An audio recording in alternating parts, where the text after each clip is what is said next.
All right, so recording is started. So we left off last time talking about the different schools of thought, the epistemologies, excuse me, and about Marxism and media criticism. And now let's start applying, right? Let's start putting pen to paper, putting rubber to the road, and seeing what are the outcomes. What are some of the research projects that have actually been undertaken to answer some of those questions that a lot of people think are rhetorical when it comes to media, and we can answer them very definitively now, right? This is something you can now go to Thanksgiving dinner, and when your grandma's talking about how that damn Grand Theft Auto game is causing your cousin to turn into a godless heathen, you can say, well, actually, Grandma, you're wrong, and we're putting you in a home because clearly you're delusional. So what exactly are these studies we can point to?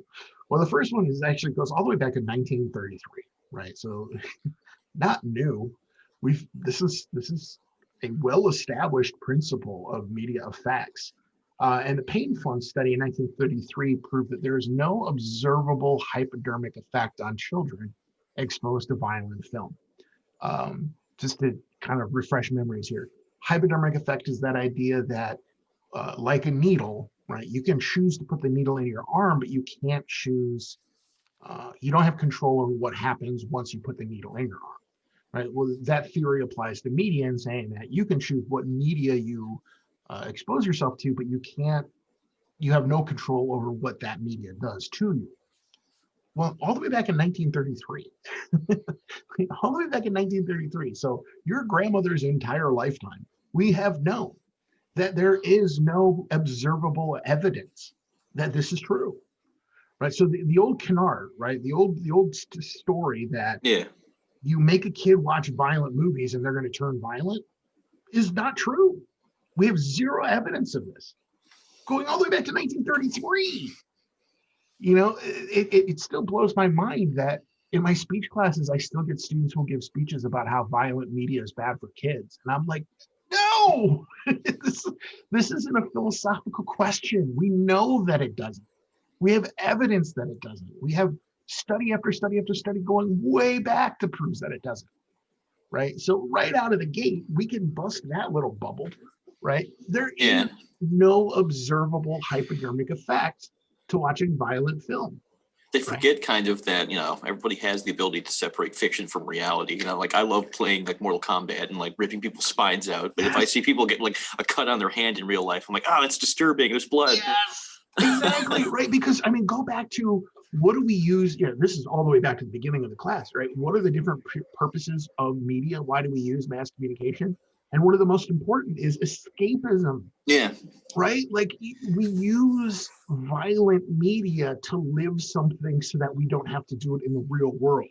Yeah. Like watching a bunch of movies about World War II doesn't make me join the army, but why is it that we believe that watching violent movies is going to make me a violent person? And we're going to get to some studies later that kind of might explain why people have made that link, but we know it's a bullshit link right out of the gate. Right now, granted, this study was only looking at film, right? This was pre-television, and this was obviously pre-video game. But you have to ask, is there really a functional difference between film and television? I would argue no. Between film and video games, okay, I can see a case being made because the interactivity, but that's okay because we've done that study too. So grandma's still fucking wrong. And I can't stress enough how much your grandma is just wrong, right? Fast forward a little bit to the 1950s, and Albert Bandura does his now infamous Bobo doll studies. And this is like, if you ever take a psych class, an intro psych class, they will talk about the Bobo doll study. Yeah. It's a staple of Psych 101. The basic principle here is that Albert Bandura was a conditional operationist, or an operational conditionist, whatever, either way. I'll let Rabideau correct me. But not Chelsea Martinez. She can't correct me, just only Rabideau because I'm a misogynist. But Albert Bandura set up this experiment where he put kids in a room with this blow up inflatable punching doll, right? That was a Bobo doll, right? So it was like an inflatable clown with a weight at the bottom so that if you hit it, it popped back up. He put these kids in this room with this Bobo doll, and just left them alone and observed them, right, to see what they would do to the Bobo doll. Then he exposed some of them to violent media, showing them violent cartoons, violent images, violent shows, right? And then put them back in the room of the Bobo doll to see what happened, right? And the unfortunately, because people just like the tidbits, they like the bumper stickers of Yeah. knowledge, right? They go, oh, see that proved that the kids were violent. No, actually, what Bandura's findings were that children who were naturally predisposed to violence were more likely to be violent in that situation, right? Bandura didn't say you could take Gandhi, put him in a room, sit him down, Clockwork Orange style, making him watch hours of violent film and turn him into Hitler, right? That is not the conclusion Bandura reaches. Instead, Bandura is saying that if you take a child who's already predisposed to be violent and you give them permission to be violent by showing them, by modeling behavior for them, then they will do it, right? But you can't take a non-violent person and turn them violent simply by exposing them Yeah. to media, right? And again, 90% of the people who takes, the intro psych course walk out of it thinking, oh, well, the Bandura study proves that violence in media makes kids violent. No, that they're not reading the actual report. They're not looking at the actual study, because it's just this really oversimplified version that people, as with most things, you tend to miss the important shit, right? When you're looking at the oversimplified version, right? The devil's in the details every single time, right? So again, even in the 1950s, Albert Bandura was able to demonstrate, I should at least say, that violent media doesn't cause violence. It only permits already violent people to be violent. Okay.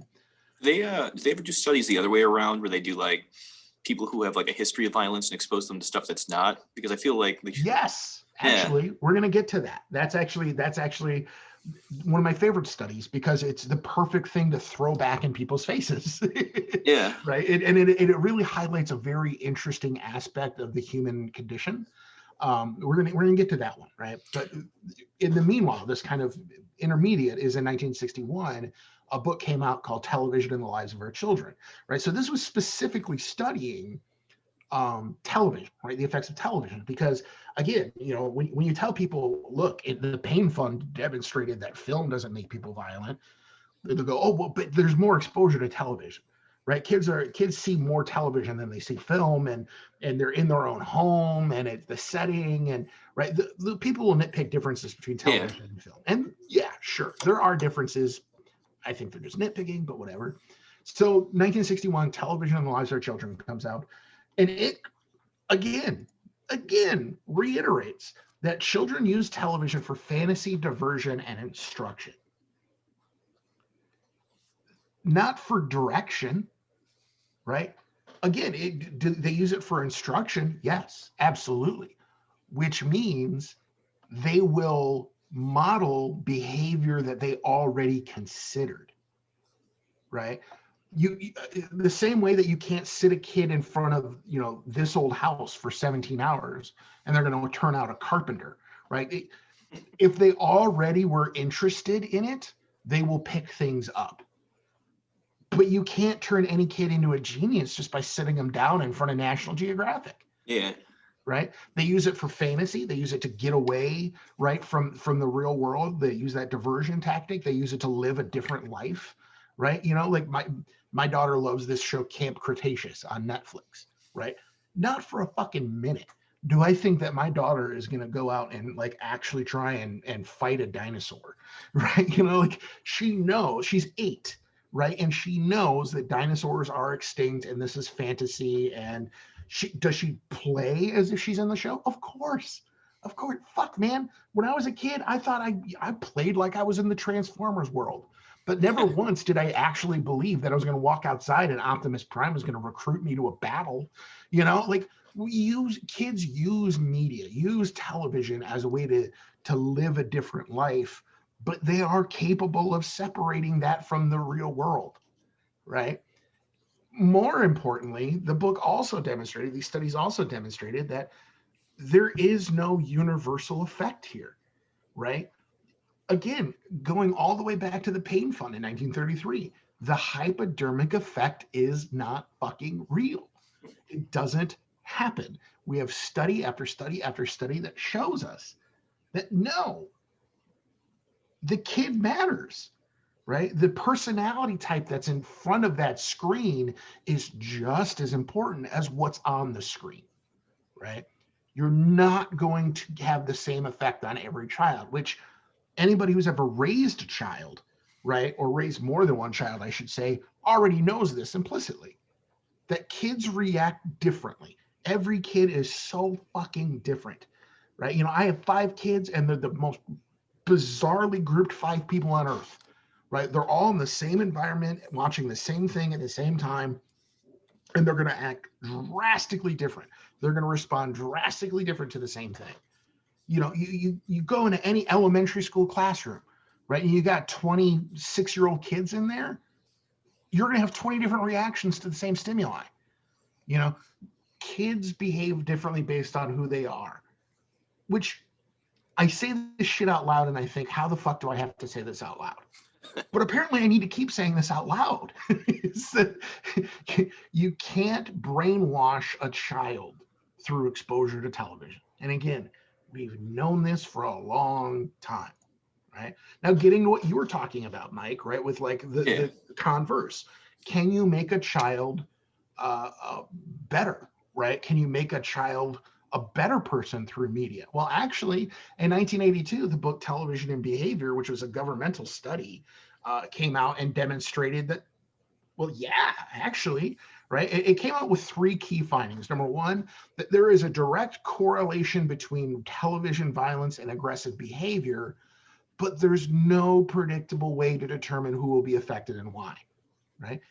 In other words, do we see a correlation, not a causation? Yeah. We see a correlation, right? That people who watch a lot of violent media tend to have aggressive tendencies. But we cannot find any kind of reliable corollary effect there, right? That like if I watch 9 hours of media, I'm more violent than somebody who watches 3, right? There's no correlation there whatsoever. There's no way to predict that. It's just if you see violence, then you're more likely to be violent. But by 1982, is there anyone not seeing violence? Especially in the 80s. Right? I mean, like, dude, I was born in 1980, and I don't remember 1982. It was a little bit before my memories were being locked in. But I remember like 1984. I remember 1985. And you know, and we have this wonderful thing called archives where I can go back and look at the media of 1982. Dude, it was a violent culture already, right? So that's why we can't say that it's violent media, because everybody's already been exposed to it, right? It reminds me of they were trying to do, I think it was Sweden, was trying to do a study a few years ago. The health department of Sweden was trying to do a study a few years ago, and they were trying to find male volunteers who did not masturbate. And they had to cancel the study because they couldn't find anybody. They couldn't find a control group. They couldn't find a control group. Same thing here. You can't find a control group for people who have not been exposed to violent media. It's those people don't exist, right? Number 2. Yeah. Did you ever hear the book Seduction of the Innocent?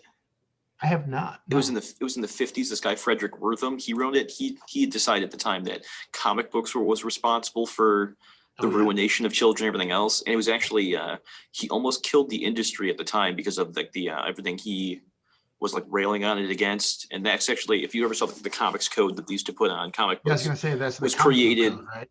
Because of everything he said. Like he used to talk about how like Wonder Woman being a strong woman was going to make was going to like feminize men and ruin culture and everything else. And so they're all going to be lesbians. Yeah, exactly. Yep, exactly. Oh God. Yeah. And that's, you know, I mentioned the Hayes production code, right? A while back for film. Seriously, go and look at some of that. Yeah. Like go and look at the actual text of it. And it's very similar. It's very pearl clutching, you know, like, oh, think of the children. Like, what kind of a fucked up worldview do you have right? Where you think that a kid is going to read Superman and turn into a fucking murderer. Yeah. Like it says more about you than it does about the artwork. But no, I haven't heard of that, but that sounds like a very familiar story, right? It definitely rings true with Yeah. everything else. Right. So number two, television behavior found that heavy television viewers are more fearful, less trusting, and more apprehensive than light viewers, which again, probably not shocking information to most people. The more television you watch, the more likely you are to be afraid of new things, less trusting of new people, and more apprehensive about new experiences, right? But again, this is kind of a correlation causation issue. Yeah. Are heavy television viewers more fearful, less trusting, and more apprehensive because they watch a lot of television? Or do they watch a lot of television because they're more fearful, less Yeah. trusting, and more I apprehensive? was You also know what thinking I mean? like, who's more likely to be watching more television? Somebody's probably introverted, like staying at home, rather than somebody. Yes. So like you can see that type of personality is obviously going to watch more and consume more entertainment. So therefore, they might be a bit more apprehensive about Yes. leaving home and everything else. So Yes, exactly. Right. Exactly. You nailed it perfectly. Right. This is a total chicken or egg causation correlation issue. Right. But again, so many people just read the top line. Right. They just read the top line and go, oh, well, see, television makes you a pussy. No, no, being a pussy makes you like television. Right. That's just as likely. It's just as likely. We have just as much evidence going in that direction. Right. Now, the third is the one that you were touching on. The third finding is that children who watch pro-social programming, and that's programming like Mr. Rogers, yeah, Sesame Street, right? Things that have a positive social message, they're more likely to act responsibly across the board, right? All children, right? Again, it's not a guarantee. It's not a silver bullet. It's not a hypodermic effect. You can't put a Jeffrey Dahmer in a room and make him watch PBS for yeah, a weekend and turn him into a good guy. But he's going to be more likely to act responsibly after viewing that. And I think it's similar to the violence effect. It's permission. It's modeling. Right? Again, yeah, that's me. That's my speculation on this. But showing kids the positive side of interaction not only gives them permission to do it, but also shows them very clearly how to do it. And again, like I mentioned, I think it shows a lot about human psychology, about the yeah. human condition, that we are universally susceptible to positive influence, but not universally susceptible to negative influence. I think it's also because like the pro social stuff, people know they can actually apply in real life. Like if Mm-hmm. you watch like Batman, like you can see Batman beating up criminals and stuff all the time, but nobody's gonna try and do that in real life. You know that's not gonna work. But if you see him like as Bruce Wayne donating money to people, you're like, oh, I can do that. See, that's Yeah. something in the real world I can do. Yeah. And I would caution you to not use the word no one would do that, because there Oh are yeah, you're people. right. Well, there's somebody out there. There have been people. Actually, I read a statistic that like 40 people a year get arrested for trying to be Batman. Yeah, I'm surprised it's that low. Yeah. And this is another thing where we don't nearly get enough time to talk about in this kind of setting, but um, the proliferation of media and Yeah. the ubiquity of media, I think, is creating more and more and more of that. Um, there's more and more people, not only, and again, it's not because they're exposed. It's not that like, oh, people just found out who Batman is. Yeah. It's that they see other people modeling behavior, and it creates copycat behavior. It's one of the things I mentioned in class. Again, this is a while back, but it used to be that if that every town had their crazy person, Yeah. right? Every town had the crazy ass conspiracy theory. They're putting mercury in the water to control our children, right? Every town had that guy, but there was only one guy, right? And everybody knew, just stay away from that dude. And he never talked to anybody else. Nobody ever gave him the time of day.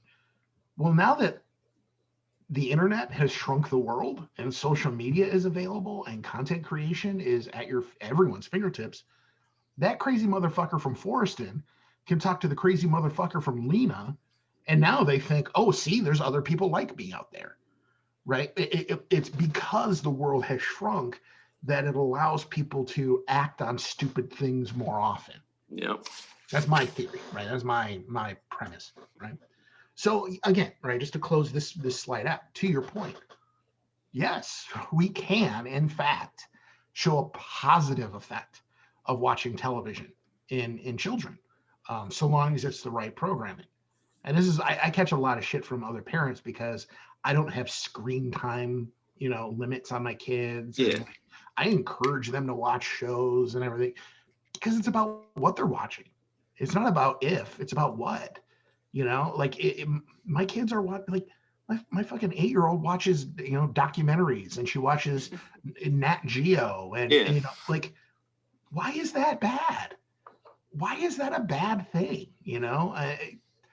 So again, I think we can weaponize this data, in fact, and turn it back on those people who are all anti-media and say, well, actually, I actually saw a documentary over the weekend talking about one of the differences between like human brains versus other primates is that actually our brains are more geared towards sociability and kind of helping another naturally.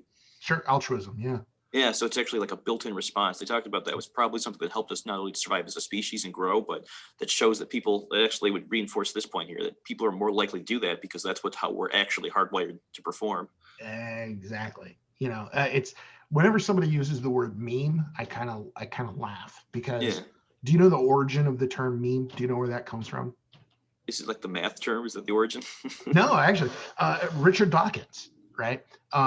Richard Dawkins. Do you know who Richard Dawkins is? Yeah, yeah. Okay, so yeah, world famous evolutionary biologist, has gone a little kooky since a couple strokes, but in a book he wrote in the 70s, he was talking about the biological traits of evolution, but he also talked about the cultural evolution traits, right? And he called them memes, right? How, as opposed to genes, we call them memes, Yeah. right? So we, just as much as like my children have my DNA, they also have culturally transmitted evolutionary traits that I got from my parents and their parents and their parents, right?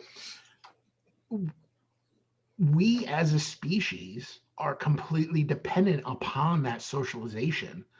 And it's one of the, I talk about in my critical thinking class, you can justify a lot of your morality through rational thought. Like my favorite example of that is murder and stealing, right? What's the rational basis to not murder? What's the rational justification to not steal? Well, because if you do it and there were no consequence, right? If we agreed that it's okay to murder and okay to steal, well, then it's okay for everybody else to, right? And then everybody ends up hurt. Yeah. And society crumbles. And being social creatures, being that we literally cannot survive without that network, society, we would all die. If murder was not widely considered to be immoral, we would all die. If stealing was not widely considered to be immoral, we would all die.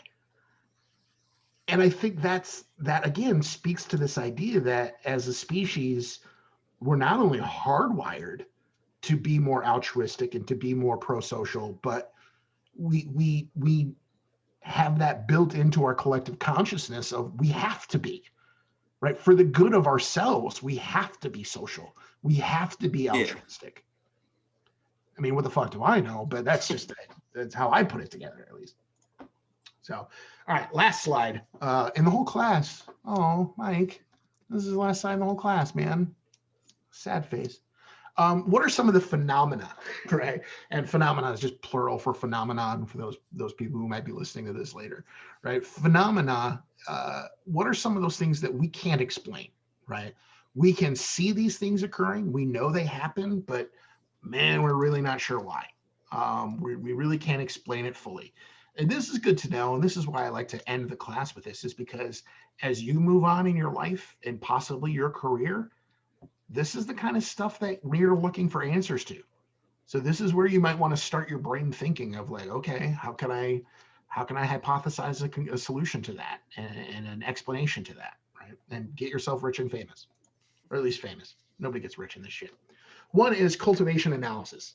Cultivation analysis is a term that means that explores how television shapes an audience's view of reality. Right. The idea that the type of television I view shapes the type of world I believe in.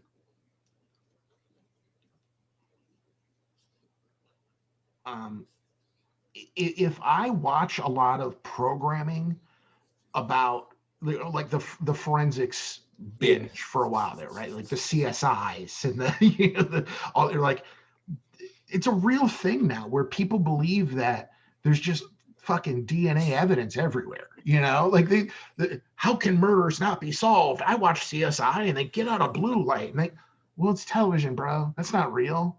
And people who actually work in forensic science, it's the bane of their existence. Yeah. Is that they don't actually do this shit. Yeah, no one would want to watch real-time CSI there. We got this DNA sample, and then 6 months later we send it to the lab, and then right? it got right chain of evidence, Yeah. like but people think that's how the world is. It's the same with like whenever there's a movie that gets really popular or a television show that gets really popular, people just assume that, oh, that's how that particular demographic really is. Yeah. Like when this, the first time a job gets kind of shown on television, people are like, oh, like Parks and Rec, right? When Parks and Rec came out, no sane person watches Parks and Rec for 3 seconds and thinks this is real, right? It's so obviously farcical. It's so obviously just ridiculous for the point. Yeah. It's obviously comedy. And yet so many people think, oh, this is how local government works, right? They really believe that local government operates in that way.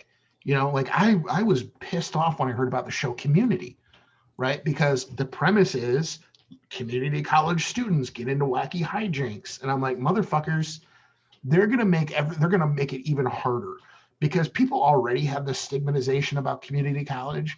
And that show's gonna make people think, oh, see, there's a whole show about it. No, that show has nothing to do with reality, but it makes people think it is real. Yeah. Right. And so that's what we call cultivation analysis, is kind of studying that, the why and the how. And we haven't figured out the why and the how quite yet. We're still trying to work that out, but it's an interesting phenomenon that we know occurs. We just haven't quite figured out the background to it. Another one of those is technological determinism. Right. And technological determinism is the concept that technology causes certain behaviors in a society. I occasionally go to the chiropractor, not frequently because they're kind of quacks, right? Like I appreciate that they can like help me with my back pain, but then they start telling me about how they're going to cure cancer. And I'm like, no, bro, we can't do this. Like I'm done with you. But my chiropractor is constantly working on one particular part of my back, and she calls it tech neck. And it's because we spend so much of our time looking down at our phones or looking at a computer screen that our backs are sitting unnaturally, right? Our neck and our back are sitting in an unnatural position, and it creates discomfort over the long term, right? It creates more problems for us over the long term. Right. And that is a direct effect of the technology available to us. Right. You don't see tech neck in sub-Saharan Africa. Right. You don't go to a village in the Amazon and find a bunch of people with tech neck. Right.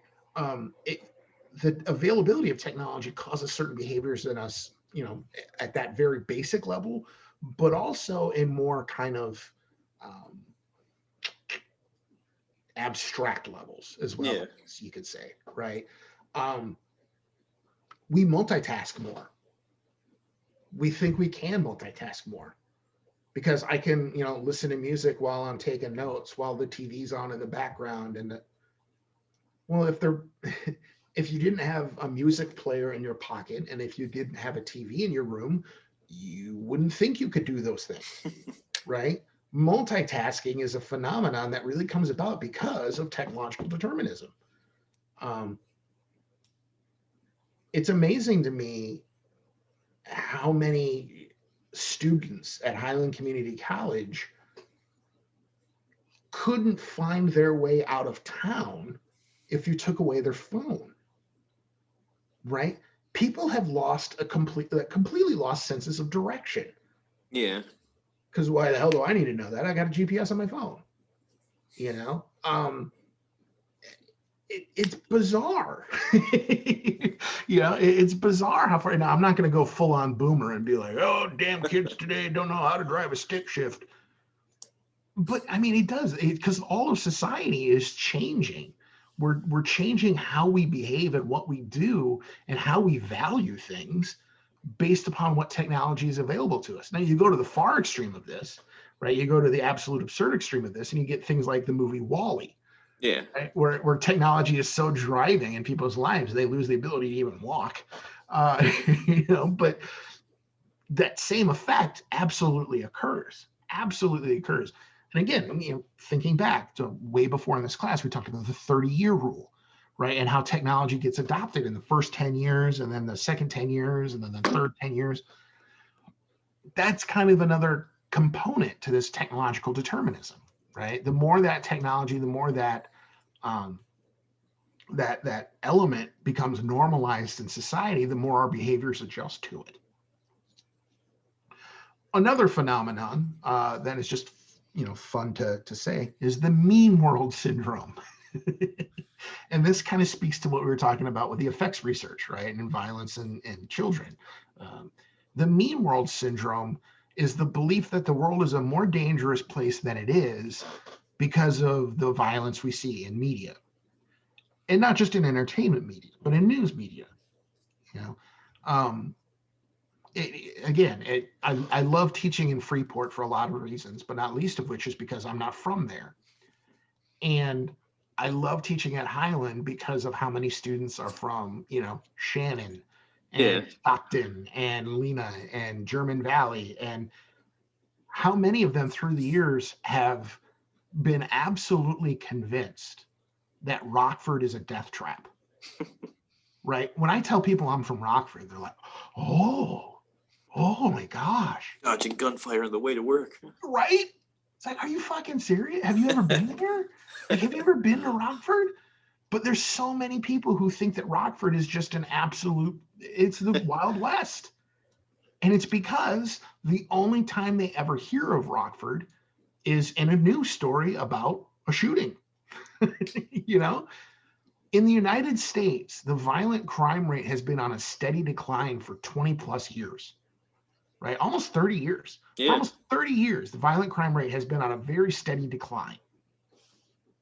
But the coverage of violent crime has increased 300%, right? And so as a result, people think, oh, well, the world must be more violent because that's what they're talking about. Combine that with the fact that we're now even more inundated with media. We're even more surrounded with media than we've ever been in our entire history.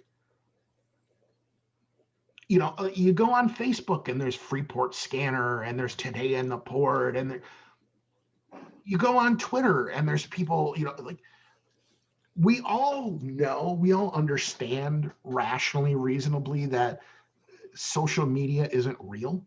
Yeah.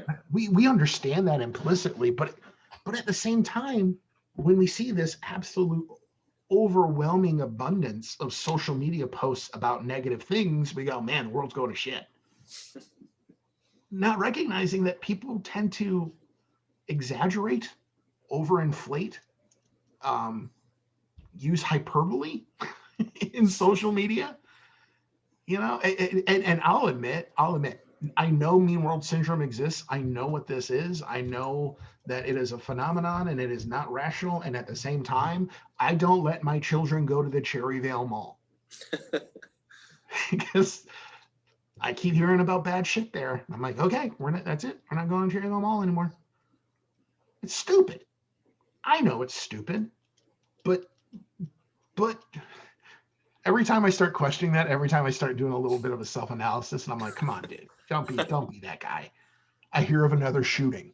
And I'm like, oh, fucking can't do it. Nope. It's absurd. It's absurd. Yeah.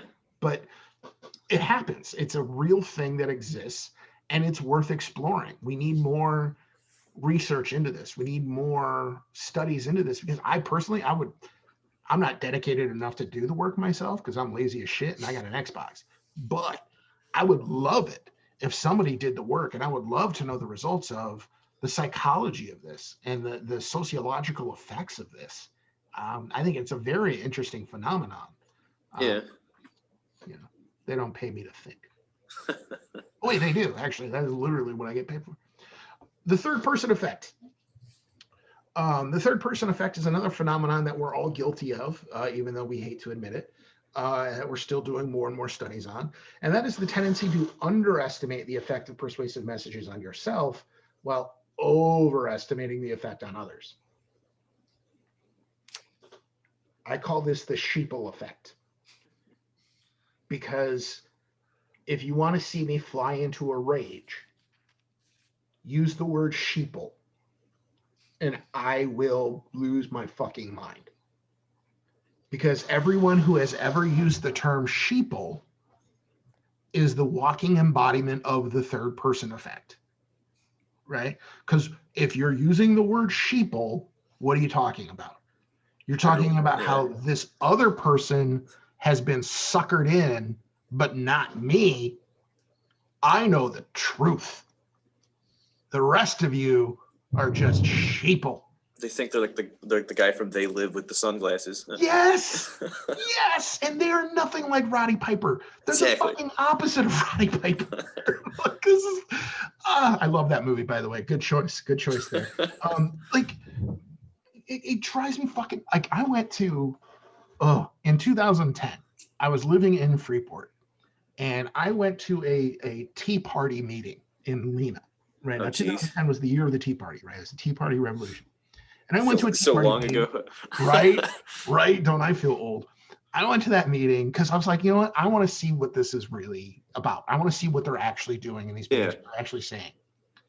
And I go to this, I went to one fucking meeting, right? So what are the odds that this was an outlier? Not likely. I went to one fucking meeting, right? And this woman gets in front of the group, and there are about 120 people there.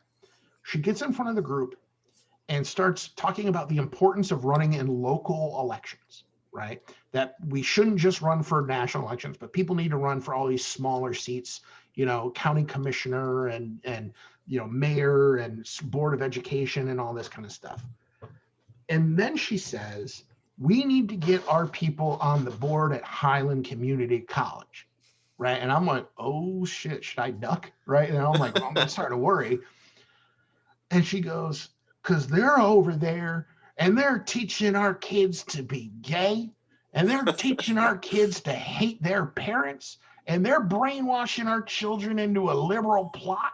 And I'm sitting here right now. I had been working in Highland for 5 years at that point. I had been teaching in Highland for 5 years. I'm sitting there. I look around the room and I see 4 people in the room who were former students of mine. And I'm thinking to myself, okay, either A, I have really bad gaydar because I didn't know that any of them were now gay. Or B, this woman's full of shit. And obviously the answer was B, this woman is full of shit. Yeah. I do not have that ability. I wish I had. Oh, the power I would wield if over 16 weeks I could make you guys completely deject everything you've been taught before. I can't even get you motherfuckers to read a book. Right, but I'm gonna turn you into godless heathens. I love it whenever they say they teach people to be gay because it's like, is that gen ed? Like, what course number is that? Yeah, it's a prereq to calculus. But I'm looking around this room, and so I see these 4 students, and I'm like, okay, they tell me, please, dear God, tell me that they realize this woman's full of shit, and they're nodding along, and I'm thinking, wait, hold the fuck up. Right? Like, if this woman's right, why aren't you giving back alley hand jobs right now?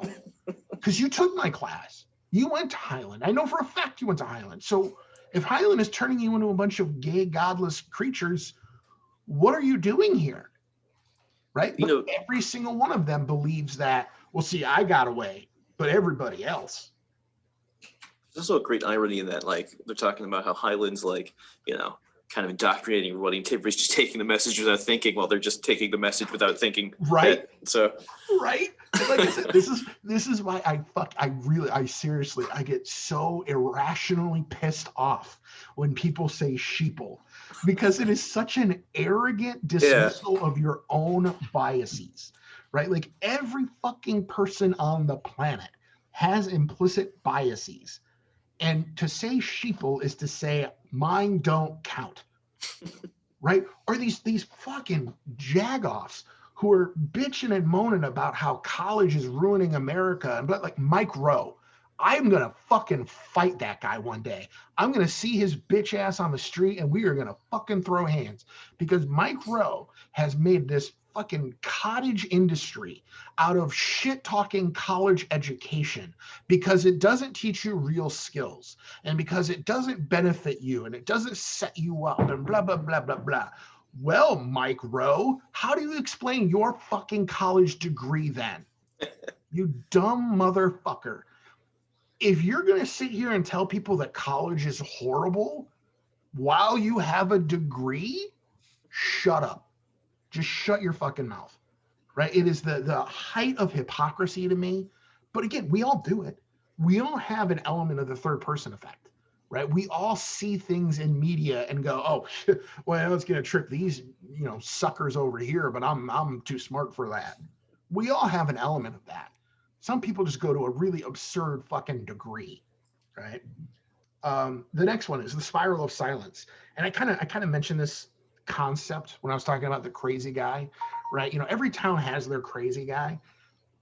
Well, the spiral of silence is the idea that when an idea is not popular, right? When an idea is not popular or even contrary to the majority opinion, that opinion tends to not get discussed in the media, right? Because it's not discussed in the media, people who hold that view tend to keep it in. They don't express it because they're like, oh, well, I've never heard anybody else say this, so I better, maybe I'm just weird, right? And so these unpopular ideas never really see the light of day because people aren't talking about it. Thus, the media isn't covering it. And because the media isn't covering it, people won't talk about it, right? And it's kind of like the spiral of poverty, right? Yeah. It's the spiral of silence, right?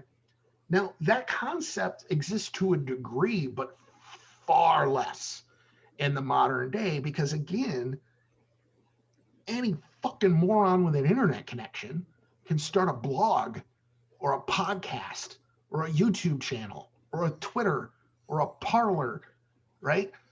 The crazy motherfuckers now can get their voices out there without having to go through their traditional gatekeeping of media.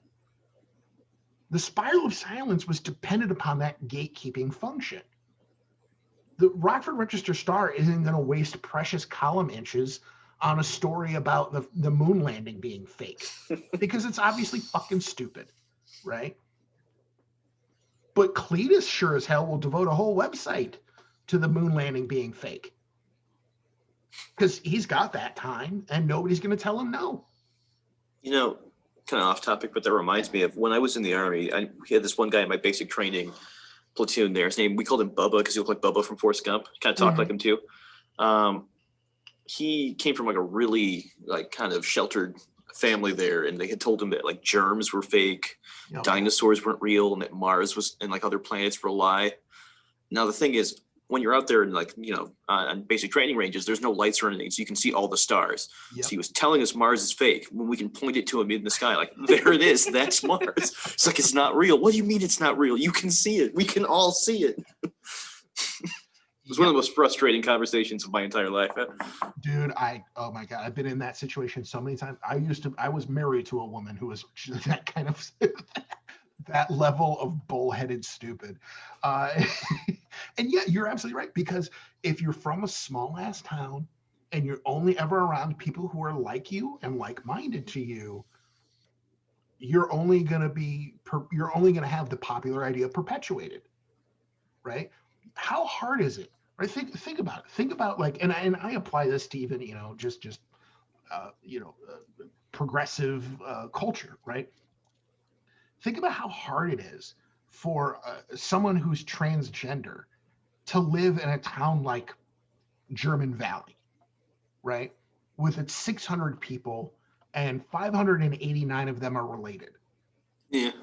When you know you're different, the amount of courage it takes to tell people you're different is, my God, right? It is a mind-blowing level of courage to do something like that. Well, the same thing holds true to unpopular ideas, right? Imagine being an atheist, right, in a highly religious area.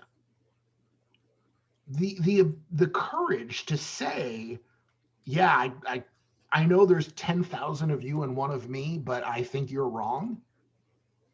My God, you know, that is hard to do, which is why it rarely happens. It happens, but not very often. And this is kind of what I was talking about the other day with representation, the importance of representation in media. If we show other people and other ideas in popular media, it lets other people know, hey, you're not alone. You don't have to be afraid. There's the flip side to it. There's the bad side to it, where you got the crazy motherfuckers, right, who, you know, think the world is run by lizard people, you know, but both are combating this spiral of silence. The last phenomenon is based on a book called No Sense of Place. And this book came out in the 80s, so it's a bit dated. But the premise of the book is that mass media makes all matters open for public discourse, and that's a bad thing. Right? No Sense of Place is premised on the idea that because media is accessible by all people, people of all ages, people of all genders, people of all races, because it's open to everyone, everything is open for public discussion. There's no such thing as a men's issue or a women's issue because men and women can both talk about it in popular media. Men and women can both witness it in popular media. There's no such thing as a black issue or a Hispanic issue or a white issue because all races can see it in public media, can discuss it in public media. And furthermore, the author says that's a bad thing. There should be localized issues.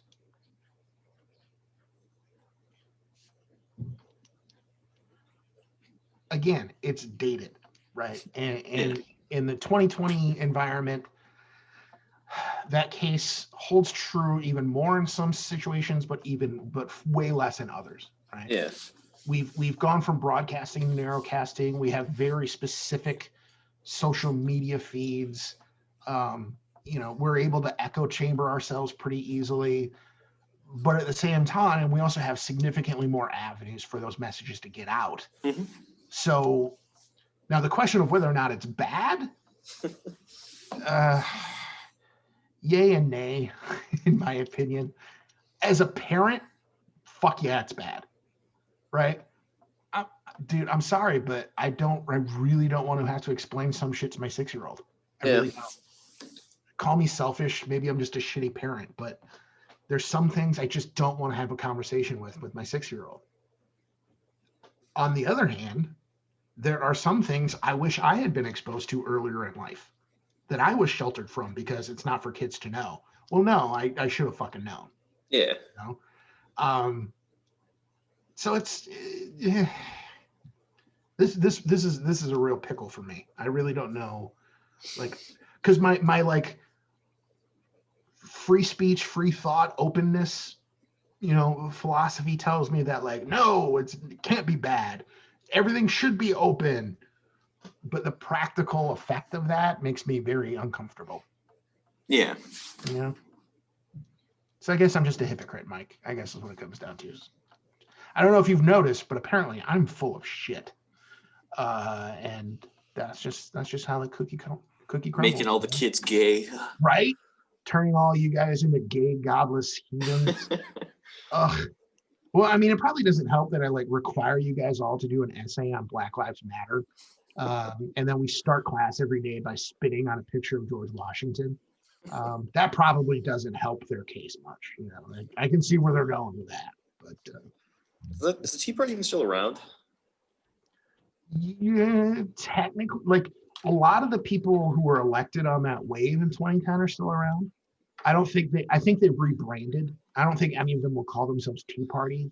Now they call themselves constitutional conservatives. Yeah, I don't even think they even know what they really stand for. No, they don't. Nope. Nope. For 8 years, they stood for hating one guy, and then for 4 years, they stood for blowing another one. I Yeah. mean, that is the extent of their principle, is we don't like the black guy, but we will do whatever the orange man says. Ugh, fuck. I just want integrity, man. Is that so bad? Is it so hard to want integrity in this world? Am I the problem? Am I the baddie? Is that? Ugh. Anyway, so there you go. You made it.